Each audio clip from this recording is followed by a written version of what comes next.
সাতক্ষীরার শ্যামনগর উপজেলায় বিএনপির দুই গ্রুপের উত্তেজনাকে ঘিরে ১৪৪ ধারা জারি করেছে প্রশাসন। বিকেল 4:30টার দিকে এ ঘোষণা দেয় উপজেলা প্রশাসন।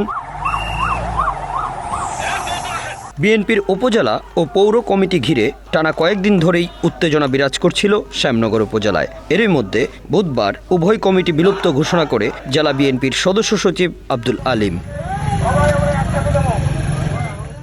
সদ্য বিলুপ্ত কমিটির সভাপতি আব্দুল ওয়াহেদ ও সাধারণ সম্পাদক সোলাইমান কবির এই দুই গ্রুপের মধ্যে উত্তেজনা বিরাজ করছে।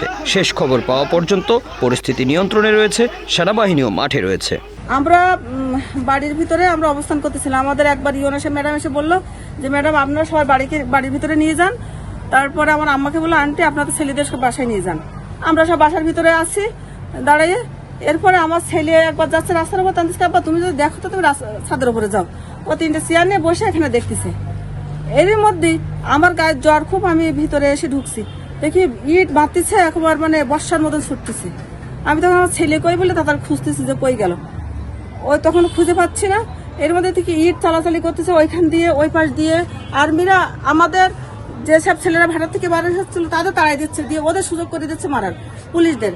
আমার পুরা মার্কেটের চালগুলো সব ঝাঁঝরা করে ফেলাইছে। শ্যামনগর থানা পুলিশ জানিয়েছে রাজনৈতিক দলের দুই গ্রুপের উত্তেজনা দেখা দিয়েছে।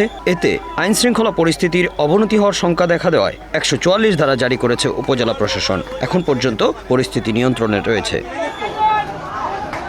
ইয়ারুল ইসলাম, সাতক্ষীরা, বাংলা অ্যাফেয়ার্স।